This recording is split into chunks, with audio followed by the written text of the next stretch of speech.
Mi novia dijo, me burlé de tu sobrepeso con mis amigas porque eres mi seguro de vida. Ninguna otra te querrá. Sentí que el aire abandonaba mis pulmones como si me hubieran golpeado con un mazo de acero justo en el centro del pecho.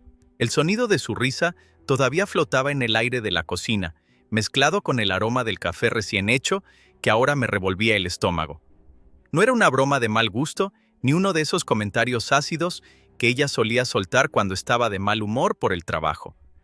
Lo dijo con una naturalidad aterradora mientras sostenía su iPhone 15 Pro Max y seguía escribiendo en ese grupo de WhatsApp que siempre mantenía oculto. Me quedé inmóvil junto a la encimera de mármol, que nos costó 3 meses de sueldo, sintiendo cómo el sudor frío empezaba a perlar mi frente. Ella ni siquiera levantó la vista para ver mi reacción porque en su mente yo ya era un objeto decorativo más de la casa. Un mueble útil que pagaba las cuentas y mantenía su estilo de vida, pero que carecía de valor humano o atractivo. Miré mis manos que temblaban ligeramente sobre la madera de la mesa.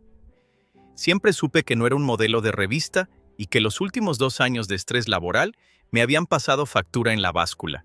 Había ganado 15 kilos comiendo hamburguesas baratas frente al monitor para poder terminar los reportes que financiaban sus vacaciones en Cancún. Pero escuchar que mi inseguridad más profunda era su herramienta de control me rompió algo por dentro que no sabía que seguía vivo. Valeria se levantó de la silla con la elegancia de un depredador que sabe que su presa no tiene a dónde ir. Se acercó a mí y me dio un beso rápido en la mejilla que se sintió como el rastro de una babosa sobre mi piel. Me dijo que llegaría tarde porque tenía una cena con las chicas de la oficina y que no la esperara despierto. Cuando la puerta del apartamento se cerró, escuché el eco del cerrojo y me sentí, por primera vez, como un prisionero en mi propio hogar. Me senté en el suelo de la cocina, ignorando el dolor en mis rodillas, y empecé a repasar mentalmente cada momento de nuestra relación de 3 años. Todo empezó de una forma casi idílica en una cafetería del centro donde ella derramó su latte sobre mi computadora. Yo era el típico ingeniero de software, con la autoestima por los suelos, y ella era una visión de perfección estética y carisma arrollador. En aquel entonces, yo pesaba 80 kilos y me sentía relativamente bien conmigo mismo, aunque siempre fui el chico tímido del grupo. Ella se mostró tan interesada en mis proyectos y en mi forma de ver el mundo que bajé todas mis defensas de inmediato. Me sentía el hombre más afortunado de la tierra porque una mujer como Valeria se hubiera fijado en alguien tan común como yo. Empezamos a salir y pronto me di cuenta de que ella tenía gustos caros, que mi salario de junior apenas podía cubrir. Sin embargo, ella siempre encontraba la forma de hacerme sentir que invertir en ella era invertir en nuestra felicidad futura. Me convenció de mudarnos a un apartamento que costaba el doble de lo que yo podía permitirme, argumentando que el estatus era importante para mi carrera. Yo acepté todo con una sonrisa porque su aprobación era el motor que me mantenía funcionando cada día. Ella se encargaba de elegir mi ropa y mis perfumes, diciendo que quería que yo fuera la mejor versión de mí mismo. Poco a poco mi tiempo libre desapareció, entre horas extra para pagar las tarjetas de crédito y las exigencias constantes de Valeria. Dejé de ir al gimnasio porque ella decía que prefería que pasara ese tiempo cocinando para ella o ayudándola con sus redes sociales. Cada vez que intentaba retomar una rutina de ejercicio, ella compraba mis dulces favoritos o preparaba cenas hipercalóricas. Me decía que le encantaba que yo fuera un hombre grande porque la hacía sentir protegida y pequeña a su lado. Yo me creí ese discurso con la ingenuidad de un niño que busca afecto en un campo de minas. Los kilos empezaron a acumularse y con ellos mi inseguridad creció de forma exponencial hasta volverse un ruido blanco en mi cabeza. Valeria empezó a hacer comentarios sutiles en público sobre mi apetito frente a sus amigos de la facultad. Siempre lo hacía con una sonrisa y un tono juguetón, que me impedía molestarme sin parecer un exagerado o un amargado. Decía cosas como que yo era su oso de peluche gigante y que tenía más de dónde agarrar que el resto de los hombres. Sus amigos se reían y yo me limitaba a forzar una carcajada mientras sentía que el nudo en mi garganta se hacía cada vez más difícil de tragar. La primera señal de alarma real ocurrió hace unos 6 meses durante la boda de su mejor amiga en un hotel de lujo en la playa. Yo me sentía extremadamente incómodo con el traje que ella misma había elegido y que me apretaba tanto que apenas podía respirar. Durante la recepción, me quedé un momento solo en la barra, pidiendo un vaso de agua cuando escuché su voz detrás de una de las columnas decorativas. Estaba hablando con su prima sobre los planes que tenían para el próximo verano y sobre cuánto dinero necesitarían. Su prima le preguntó si no le preocupaba que yo me cansara de trabajar tanto y decidiera dejarla. Valeria soltó una carcajada seca que no tenía nada de la dulzura que solía mostrarme a solas. Le dijo a su prima que yo no iría a ninguna parte porque me había asegurado de que mi confianza estuviera bajo tierra. Mencionó que me recordaba a diario lo afortunado que era de tenerla a pesar de mi aspecto físico descuidado. Dijo que un hombre de mi tamaño y con mi cara de cansancio permanente sabía perfectamente que el mercado allá afuera era inexistente para él. Me quedé helado con el vaso de agua en la mano, sintiendo que el hielo me quemaba los dedos mientras procesaba sus palabras. Esa noche en la habitación del hotel intenté confrontarla de manera suave, preguntándole si realmente se sentía atraída por mí. Ella cambió de actitud en un segundo y se puso a llorar diciendo que cómo podía dudar de su amor después de todo lo que hacíamos juntos. Me dijo que sus comentarios con su prima eran solo una forma de encajar en el ambiente superficial de la boda y que no significaban nada. Terminó dándome la vuelta a la situación hasta que yo acabé pidiéndole perdón por ser tan inseguro y desconfiado. Pasamos el resto de la noche en silencio, pero yo no pude pegar el ojo vigilando su respiración tranquila mientras mi cabeza era un caos. A partir de ese momento, empecé a notar patrones que antes me pasaban desapercibidos, como si se hubiera caído un velo de mis ojos. Valeria siempre dejaba su teléfono boca abajo, pero a veces llegaban notificaciones que hacían vibrar la mesa con una insistencia molesta. Noté que había cambiado el nombre de varios contactos por nombres de mujeres, pero las fotos de perfil que alcanzaba a ver fugazmente no coincidían. Cuando le preguntaba quién era el tal Lucas que ahora aparecía como Lucia, ella se reía y decía que era un error del autocorrector. Yo quería creerle con todas mis fuerzas, porque la alternativa era aceptar que mi vida era una mentira construida sobre mi propio desprecio. La sospecha se convirtió en una obsesión silenciosa que me consumía durante las largas jornadas en la oficina frente al teclado. Empecé a revisar los estados de cuenta de la tarjeta adicional que ella tenía y descubrí gastos en restaurantes donde nunca habíamos ido juntos. Eran lugares íntimos con poca luz y menús de degustación que costaban lo que yo ganaba en 3 días de trabajo intenso. También había cargos en tiendas de lencería de lujo de tallas que ella no solía usar cuando estábamos en la intimidad. Cada movimiento bancario era una puñalada. Pero yo seguía guardando silencio esperando que hubiera una explicación lógica que me salvara. Un martes por la tarde salí antes del trabajo porque el servidor de la empresa se había caído y no podíamos avanzar más. Decidí no avisarle para darle una sorpresa y compré un ramo de flores en el puesto de la esquina pensando en arreglar las cosas. Cuando llegué al edificio vi su coche estacionado en una zona donde no solía ponerse, pero no le di importancia. Subí las escaleras lentamente sintiendo el peso de mi propio cuerpo y la fatiga que ya era parte de mi identidad. Al llegar a la puerta escuché música a todo volumen y el sonido de varias voces femeninas que venían del interior del salón. Abrí la puerta con cuidado y las encontré a todas sentadas en el sofá, rodeadas de botellas de vino caro y restos de comida japonesa. Valeria estaba en el centro sosteniendo una tablet y mostrándoles algo que las hacía estallar en carcajadas histéricas. Me quedé en el recibidor sin que me vieran protegido por la sombra del pasillo y el ruido de la música pop. Lo que vi en la pantalla de la tablet me dejó sin aliento y sentí que el mundo se desmoronaba bajo mis pies. Era una carpeta llena de fotos mías durmiendo con la boca abierta o intentando ponerme ropa que ya me quedaba pequeña. Valeria les explicaba con lujo de detalles cómo me manipulaba para que yo siguiera creyendo que ella era mi única opción en la vida. Les contaba cómo me saboteaba la dieta y cómo se encargaba de minar mi confianza cada vez que yo mencionaba volver al gimnasio. Decía que yo era su proyecto de inversión a largo plazo y que mientras yo me sintiera feo y gordo, seguiría trabajando como un esclavo para ella.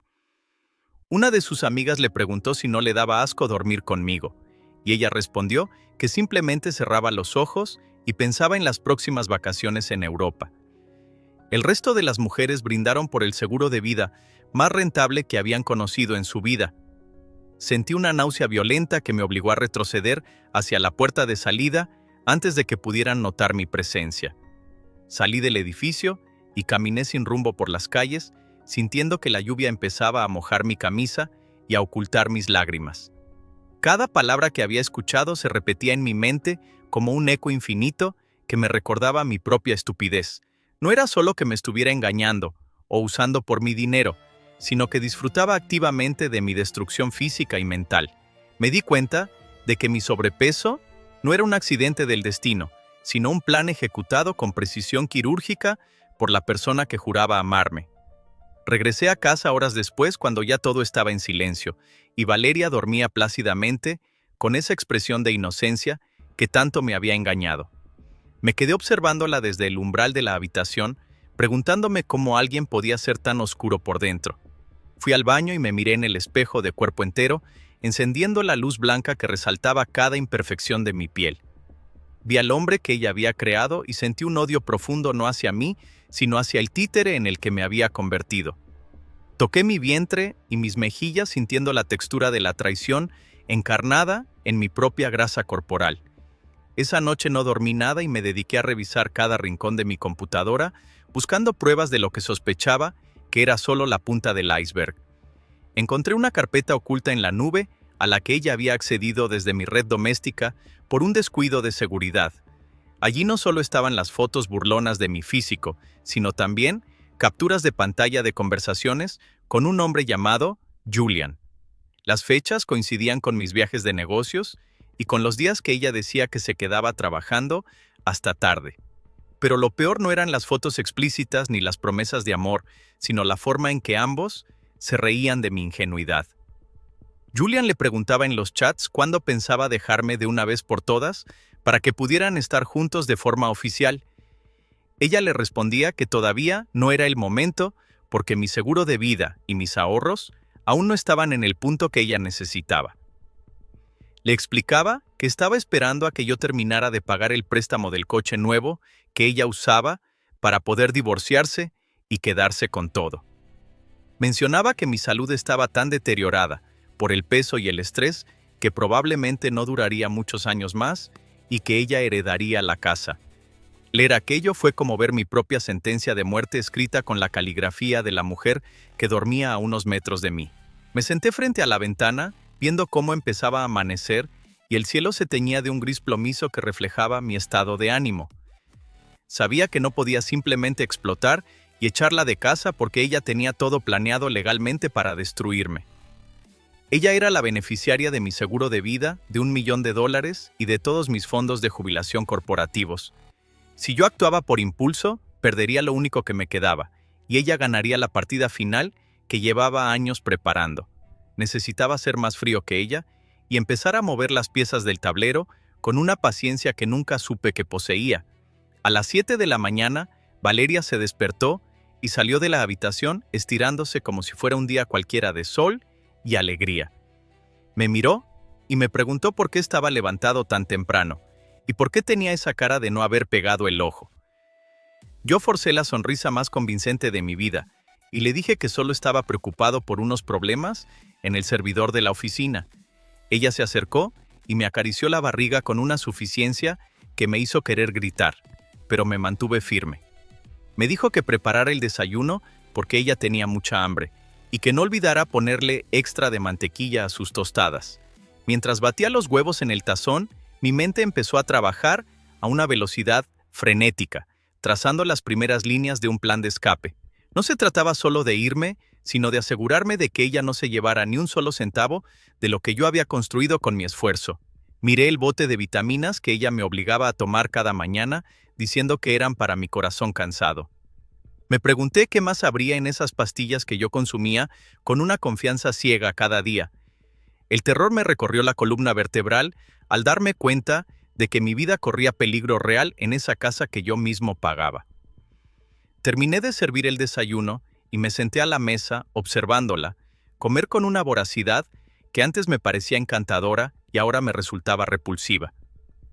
Ella empezó a hablar sobre un viaje a París que quería hacer en otoño y sobre cómo yo debería pedir un préstamo personal para cubrir los gastos. Yo asentía todo mientras mi corazón latía con una fuerza que me hacía vibrar los oídos. Sabía que cada palabra que salía de su boca era una mentira y cada gesto de afecto era una trampa para mantenerme dócil.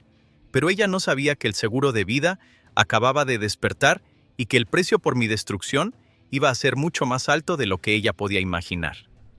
¿No crees que ese pantalón te queda un poco más apretado hoy, cariño?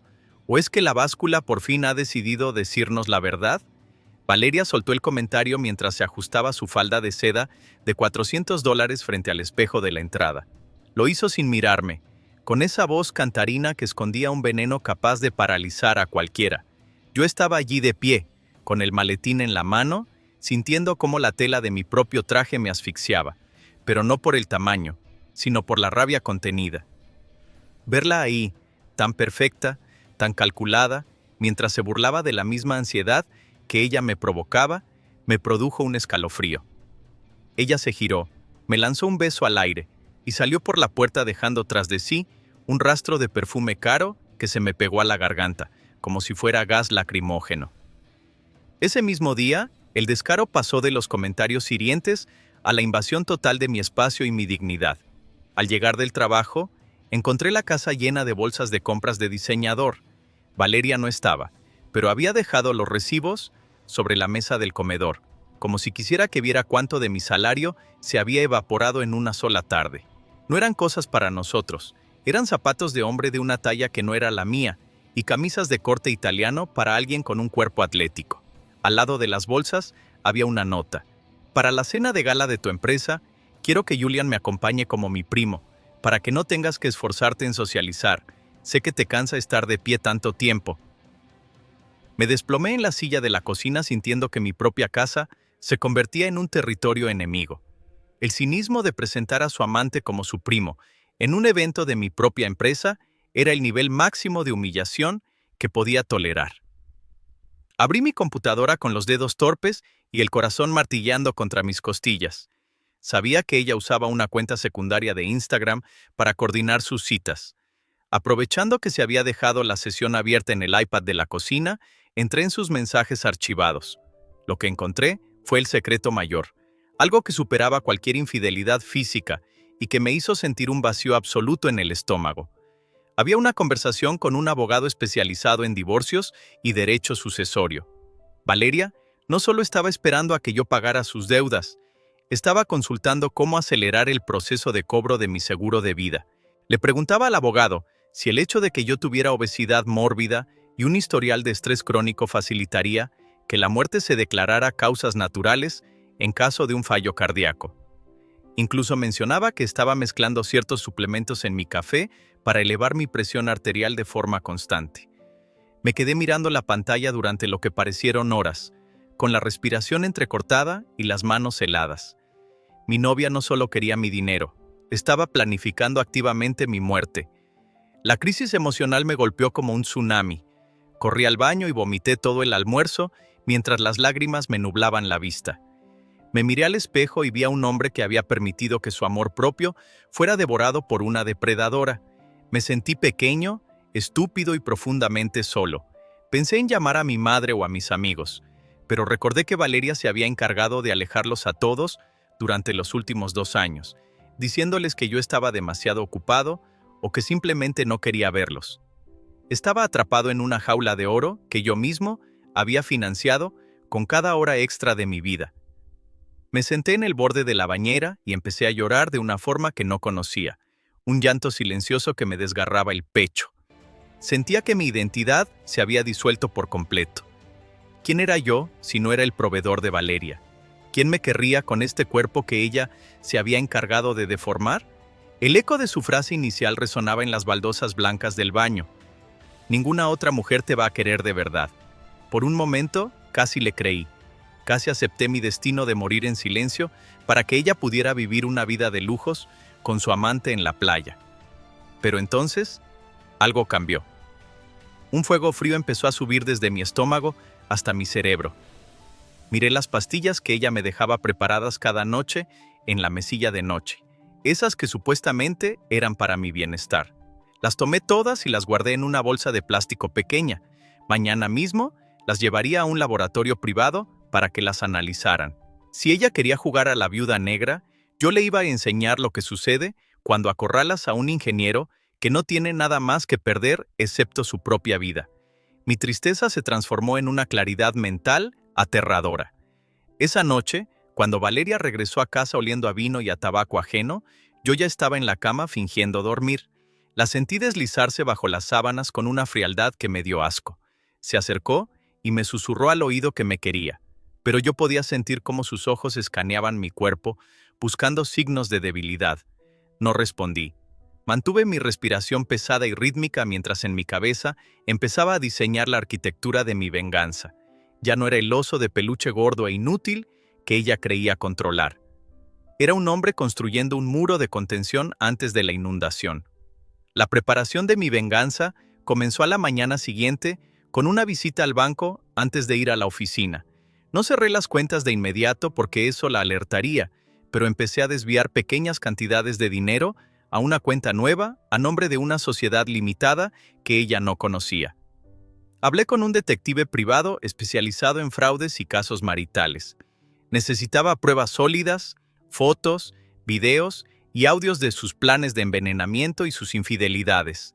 El detective, un hombre de aspecto cansado llamado Mendoza, me miró con lástima cuando le mostré las capturas de pantalla, pero aceptó el caso de inmediato al ver la gravedad del asunto. Empecé a fingir que estaba más deprimido y débil de lo habitual para que ella bajara la guardia. Compraba la comida chatarra que ella quería, pero la tiraba a la basura en la oficina y empecé a caminar kilómetros en secreto durante mi hora de almuerzo.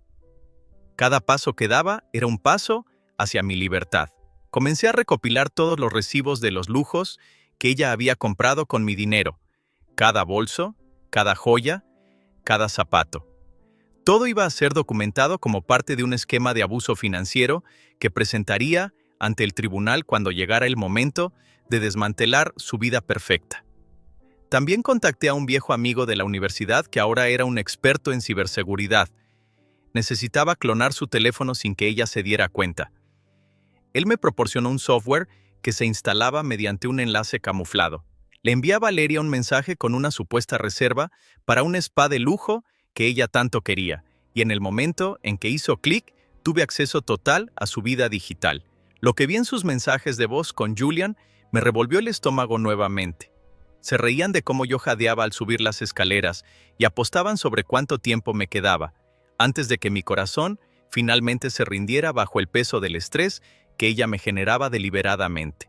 Julian le decía que ya tenía el lugar ideal para mudarse en España una vez que el seguro pagara el $1.000.000. Valeria le respondía con fotos mías en situaciones humillantes, comparándome con un cerdo que solo servía para dar tocino. Mientras leía aquello, sentado en un café oscuro lejos de casa, sentí que mi humanidad se endurecía como el hormigón. Ya no sentía dolor, solo una determinación matemática. Iba a dejar que siguiera planeando su futuro perfecto. Iba a dejar que Julian se probara todos los trajes que yo pagaba, porque el colapso que les esperaba iba a ser tan absoluto que desearían nunca haber nacido. El plan de contraataque legal requería que ella se sintiera más segura que nunca. Empecé a mencionarle que estaba pensando en aumentar la cobertura de mi seguro de vida a 2 millones, alegando que me sentía mal de salud y quería dejarla protegida. Sus ojos brillaron con una codicia que me resultó fascinante de observar. Esa misma noche, ella me preparó una cena especial, supuestamente para celebrar nuestro amor, pero pude ver cómo sus manos temblaban ligeramente al servirme el vino. Yo bebí agua, diciendo que el médico me había prohibido el alcohol, y pude ver la frustración en su rostro. Llamé a mi abogado de confianza, un tiburón que disfrutaba destruyendo casos de fraude. Le entregué todas las pruebas, los análisis del laboratorio que confirmaban que las pastillas contenían dosis peligrosas de un fármaco para la presión mezclado con estimulantes prohibidos, las fotos de ella con Julian entrando a moteles de paso y las grabaciones donde planeaba mi muerte. Mi abogado sonrió y me dijo que esto no era solo un divorcio. Era un caso criminal por intento de homicidio y estafa. Pero me pidió que esperara, que necesitábamos el momento perfecto para que el golpe fuera mediático y definitivo. Ese momento llegaría en la cena de gala de mi empresa, el evento donde ella planeaba presentar a su amante. Decidí que ese sería el escenario de su caída pública. Mientras ella se probaba vestidos de seda roja, yo me aseguraba de que la invitación de Julian fuera confirmada, pero no como su primo, sino con su nombre real en una base de datos que yo mismo había manipulado. Cada vez que ella me besaba o me decía que me quería, yo sentía que estaba abrazando a un cadáver. La tensión en la casa era casi física, un cable de alta tensión a punto de romperse sobre una piscina llena de gasolina. Faltaban solo 2 días para el evento. Valeria estaba eufórica, comprando joyas con mi tarjeta de crédito premium, sin saber que yo ya había notificado al banco sobre un posible fraude que se activaría exactamente a la mitad de la fiesta. La miré mientras se maquillaba, viendo cómo retocaba cada detalle de su fachada de mujer perfecta y devota. Ella se giró hacia mí, me vio observándola y me preguntó si me pasaba algo. Le dije que nunca me había sentido mejor en toda mi vida y que estaba ansioso por ver lo que pasaría en la gala. Ella sonrió, sin sospechar que estaba mirando directamente a la cara del hombre, que iba a borrar su existencia de la sociedad que tanto amaba. ¿De verdad creíste que podrías matarme en vida y que yo simplemente te daría las gracias mientras firmaba mi sentencia de muerte? El silencio que siguió a mi pregunta en mitad del salón de baile fue tan pesado que se podía sentir en la piel. Valeria se quedó congelada, con la copa de champán a medio camino de sus labios, perfectamente pintados de rojo. A su lado, Julian, que llevaba puesto el traje italiano que yo había pagado, intentó dar un paso al frente con una valentía fingida que se desmoronó en cuanto vio a los 2 oficiales de policía que esperaban junto a la mesa de acreditación, los invitados de la gala, los directivos de mi empresa y todos esos contactos de estatus que ella tanto adoraba, dejaron de hablar. La música de cámara parecía un eco lejano mientras la trampa que yo había construido durante semanas se cerraba con un chasquido metálico sobre su cuello. Minutos antes, ella caminaba por el salón como si fuera la dueña del mundo, presentando a Julian como su primo lejano y aceptando cumplidos sobre lo bien que me cuidaba a pesar de mi mala salud. Yo la observaba desde la distancia, sintiendo una calma glacial. Había preparado el terreno para que, en el momento culminante de la noche, las pantallas gigantes que debían mostrar los logros de la empresa proyectaran algo muy distinto. Cuando el CEO subió al escenario para dar el brindis, hice una señal a mi amigo de sistemas. En lugar de gráficos de ventas, la sala se inundó con las grabaciones de Valeria, riéndose de mi físico, y las capturas de pantalla donde discutía con Julian cómo elevar mi presión arterial para cobrar el seguro. La humillación de Valeria fue total y absoluta. Intentó gritar que era un montaje, que yo estaba loco por los celos y que mi estado mental era inestable debido a mi peso, pero las pruebas eran demasiado gráficas. Su propia voz resonaba por los altavoces de alta fidelidad, llamándome cerdo y calculando los días que me quedaban de vida. El desprecio en los ojos de las mismas personas a las que ella quería impresionar fue el primer golpe. El segundo llegó cuando intentó pagar su salida de la gala y descubrió que todas sus tarjetas de crédito, esas que colgaban de mi cuenta, habían sido canceladas por sospecha de actividad delictiva. El clímax de la noche no fue solo su exposición pública, sino el colapso total de la fachada que ella había construido. Mientras los oficiales se acercaban para detenerla por intento de homicidio y fraude, ella perdió toda la elegancia. Empezó a gritarme obscenidades, maldiciendo el día en que me conoció y escupiendo que nadie me querría jamás sin mi dinero. Fue en ese momento cuando Julian, el gran amor por el que ella estaba dispuesta a matarme, dio un paso atrás y levantó las manos, diciendo que él no sabía nada, que ella lo había manipulado y que él solo era una víctima más de su ambición. La cara de traición de Valeria, al ver a su amante abandonarla en el naufragio, fue la imagen más satisfactoria que he visto en mi vida. La llevaron esposada fuera del hotel de 5 estrellas, pasando frente a las cámaras de los periodistas locales que yo mismo me había encargado de avisar sobre un escándalo financiero masivo. Julian no corrió mejor suerte. Como el traje y el reloj que llevaba habían sido comprados con fondos desviados ilegalmente, también fue retenido para interrogatorio. Me quedé solo en el centro del salón, rodeado de gente que no sabía si felicitarme o alejarse de mí. Sentí que una mochila de plomo se desprendía de mis hombros. Por primera vez, en 3 años, no había nadie susurrándome al oído que yo no valía nada. El colapso de su vida continuó en las semanas siguientes de manera implacable. El proceso judicial fue rápido porque las pruebas del laboratorio sobre las pastillas adulteradas eran irrefutables. Valeria fue sentenciada a 8 años de prisión por intento de asesinato y fraude agravado. Sus padres, que siempre la habían visto como la hija perfecta que se casó con un hombre rico, me llamaron rogando clemencia, pero colgué el teléfono sin decir una palabra. Vendí el apartamento lleno de recuerdos tóxicos y me mudé a una casa pequeña cerca de la costa, lejos de la ciudad que olía a su perfume y a sus mentiras. Julian, por su parte, desapareció del mapa social en cuanto se filtraron los audios donde se burlaba de la gente de la empresa. Perdió su trabajo y terminó viviendo en un pequeño estudio en las afueras, perseguido por las deudas de los lujos que Valeria le había prometido. Cada vez que recibía una notificación del juzgado sobre la liquidación de bienes, sentía una punzada de justicia.